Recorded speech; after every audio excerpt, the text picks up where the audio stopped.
అందరికీ ఎంతో నచ్చే వెల్లుల్లి కారపొడి ఇంట్లో ఎలా ప్రిపేర్ చేసుకోవాలో చూపిస్తాను చూడండి. చాలా టేస్టీగా ఉంటుంది, చాలా సింపుల్గా చేసుకోవచ్చు అండి. ఇడ్లీల్లోకి, దోశల్లోకి, మనకు వేడివేడి అన్నంలోకి నెయ్యి వేసుకొని తింటే అద్దరిపోతుంది. 20 days పాటు నిల్వ ఉంటుందండి. ఎయిర్ టైట్ కంటైనర్ స్టోర్ చేసుకుంటే మీకు కూడా చాలా ఈజీగా అయిపోతుంది. బయట కొనే కారపొడుల కంటే కూడా ఇలా ఇంట్లో ప్రిపేర్ చేసుకోండి, చాలా టేస్టీగా ఉంటుంది. సో మీరు కూడా ఖచ్చితంగా ట్రై చేయండి, టేస్ట్ చేయండి. స్టవ్ ఆన్ చేసుకుని ఒక ప్యాన్ పెట్టుకోండి. హీట్ అయ్యాక ఒక 1 tablespoon ఆయిల్ వేసుకోండి. ఒక 30 ఎండుమిర్చి తీసుకొని ఇలా ముక్కలుగా కట్ చేసుకొని వేసుకోండి. అప్పుడే మనకు లోపల గింజలు కూడా మంచిగా ఫ్రై అవుతాయి. కారం ఉన్న ఎండుమిర్చి తీసుకోండి. మనం నార్మల్గా తాలింపులో వేసే తీసుకుంటే అంత కారం ఉండవు. సో ఇలాంటివి తీసుకోండి.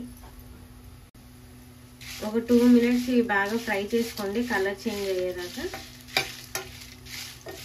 ఇదిగోండి ఎండుమిర్చి అంతా బాగా ఫ్రై అయిపోయింది, కలర్ కూడా చేంజ్ అయిపోయాయి. ఇప్పుడు ఇవన్నీ ఒక పక్కకు తీసుకోండి. అదే ప్యాన్లో ఇలా కొంచెం ఆయిల్ ఉంటుంది, అందులోనే ఒక 2 tablespoon శనగపప్పు వేసుకోండి. ఒక 1 spoon మినప్పప్పు వేసుకోండి. ఈ మినప్పప్పు కొంచెం రంగు మారేదాకా ఫ్రై చేసుకోండి. ఇలా కొంచెం కలర్ చేంజ్ అయ్యాక ఒక 2 spoons ధనియాలు తీసుకోండి. ఒక 1 spoon జీలకర్ర తీసుకోండి. ధనియాలు కూడా కొంచెం కలర్ చేంజ్ అయ్యేంత వరకు ఫ్రై చేసుకోండి ఒక 1 minute. ఈ కొంచెం కలర్ చేంజ్ అయ్యాక ఒక 3 రెబ్బలు కరివేపాకు తీసుకోండి.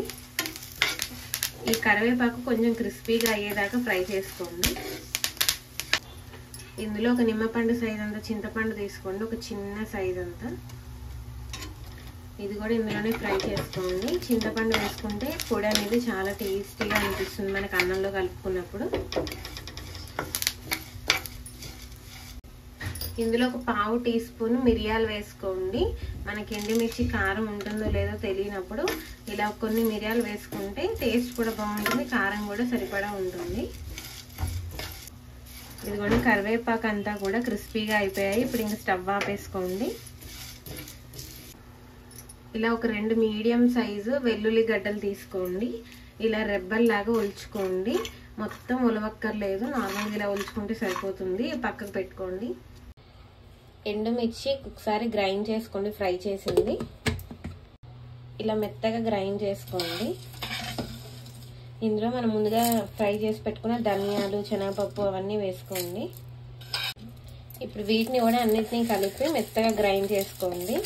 ఇందులో మీ టేస్ట్కి తగినంత సాల్ట్ వేసుకోండి. ముందు ఒక 1 spoon వేసుకొని కావాలంటే మళ్ళీ వేసుకోవచ్చు సరిపోకపోతే. ఇప్పుడు ఇవన్నీ మెత్తగా గ్రైండ్ చేసుకోండి. ఇదిగోండి ఇలా మెత్తగా పొడిలా చేసుకోవాలి. ఎండుమిర్చి అలా విరిచి ఫ్రై చేసుకోవడం వల్ల లోపల గింజలు కూడా బాగా ఫ్రై అయ్యి చూసారా ఎంత మంచి పొడి అయిపోయాయో.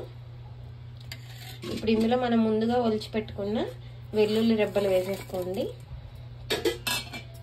ఇప్పుడు కొంచెం కచ్చాపచ్చాగా గ్రైండ్ చేసుకున్నా పర్వాలేదు, అక్కడక్కడ తగులుతుంటే బాగుంటుంది టేస్ట్. ఇదిగోండి ఇలా గ్రైండ్ చేసుకోండి. చూసారా వెల్లుల్లి రెబ్బలు కూడా అలా తగులుకుంటూ ఉంటే బాగుంటుంది. మొత్తం ఒక్కసారి కలుపుకోండి. ఇలా చేయగానే వేడి మీద ఉండడం వల్ల కొంచెం అంటుతూ ఉంటుంది, కానీ నార్మల్గా అయిపోతుంది మళ్ళీ పొడి పొడిగా. కారపొడి రెడీ అయిపోయిందండి. ఇలా ఎయిర్ టైట్ కంటైనర్ స్టోర్ చేసుకోండి. 15 days నుంచి 20 days వరకు కూడా నిల్వ ఉంటుంది. డెలివరీ టైంలో బాలింతలకి చాలా యూస్ఫుల్ అండి ఈ పొడి. ఎందుకంటే ఇప్పుడు నాకు డెలివరీ అవుతుందని నేను ముందుగానే ప్రిపేర్ చేసి పెట్టుకున్నాను. మనకు జలుబులు దగ్గులు చేసినప్పుడు కూడా వర్షాకాలంలో తినాలనిపిస్తే చాలా టేస్టీగా ప్రిపేర్ చేసుకోవచ్చు, చాలా ఈజీగా కూడా అయిపోతుంది. సో మీరు కూడా ఖచ్చితంగా ట్రై చేయండి, టేస్ట్ చేయండి. ఇలా వేడి వేడి అన్నంలోకి కారపొడి వేసుకొని కొంచెం నెయ్యి వేసుకొని తిని చూడండి, చద్దిరిపోతుంది. మీరు నార్మల్గా వర్షాకాలంలో కారం కారంగా ఏమైనా తినాలనిపిస్తే ఇలా తినండి, చాలా నచ్చుతుంది మీకు కూడా.